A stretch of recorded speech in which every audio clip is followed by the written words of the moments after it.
Assalamualaikum warahmatullahi wabarakatuh. Jumpa lagi dengan saya, Sartika hari ini, dosen pengambil mata kuliah Production and Operation Analysis dengan topik Lean Manufacturing. Hari ini kita akan membahas mengenai subtopik DMAIC, Define, Measure, Analyze, Improvement, and Control. Apa itu DMAIC? Yaitu metodologi yang menentukan, mengukur, menganalisa, meningkatkan, dan mengontrol, di mana ini untuk mengidentifikasi dan menghilangkan variasi pemborosan dalam suatu proses. Seperti diketahui bahwa tujuan Lean adalah untuk mengidentifikasi dan menghilangkan pemborosan dari semua proses. DMAIC adalah metodologi penyelesaian masalah terstruktur yang mengarahkan pada kegiatan tim Lean dengan mendefinisikan masalah, mengimplementasikan solusi yang terkait dengan penyebab masalah, dan menetapkan rencana perbaikan untuk memastikan solusi yang tepat. Metode DMAIC yaitu kita define problem, lalu measure the process, analyze the process, improve the process, and control the process. Berikut ada 3 prinsip dasar dalam implementasi DMAIC.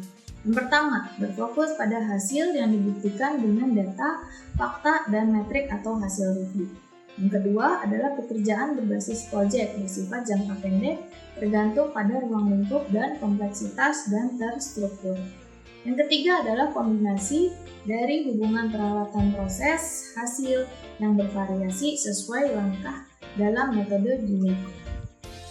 Adapun tahapan DMAIC adalah yang pertama adalah define, yaitu menentukan apa yang didefinisikan pelanggan sebagai masalahnya.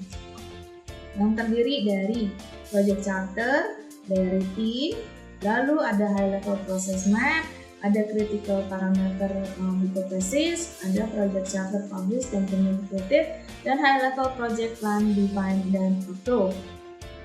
Di mana isinya adalah kita mengidentifikasi problem statement, lalu opportunity dan goal statement.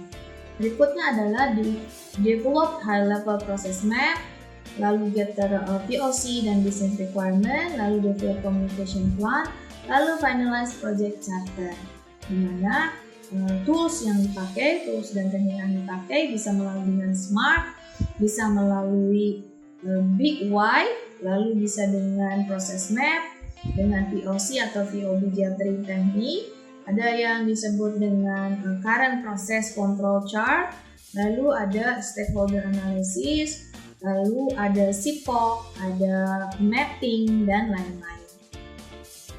Yang kedua adalah measure, yaitu mengukur apa yang menjadi ciri masalah saat ini dan bagaimana perubahannya seiring waktu.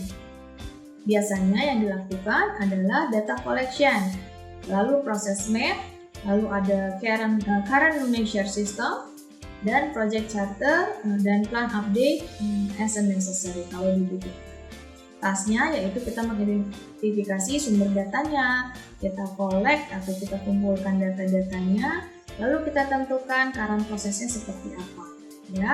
Dan kita harus remove atau membuang hal-hal yang sekiranya menjadi penyebab dari masalah tersebut.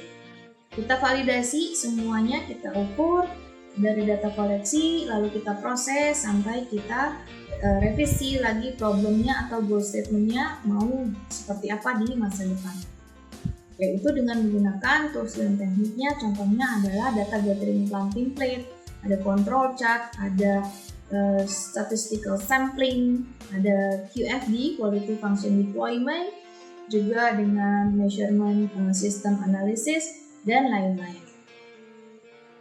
Yang ketiga adalah analyze, yaitu analisa apa akar masalah yang terjadi saat ini.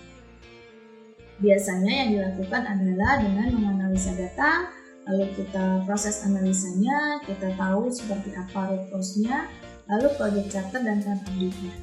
Ya, kita jadi memvalidasi gap-gap apa yang terjadi pada kondisi saat sekarang ini. Lalu kita lihat lagi opportunity apa yang dapat dilakukan, ya. Setelah itu kita tahu, kita cari root cause analisis, lalu kita juga revise problem dan goal statement. Biasanya yang dilakukan adalah melakukan critical gap atau step analysis, ada Pareto chart, ada statistical analysis, normal distribution, banyak sekali correlation and regression, itu semua bisa dapat dilakukan. Brainstorming, lalu ada cause and effect diagram, 5 why, dan masih banyak lagi, termasuk juga FNIA.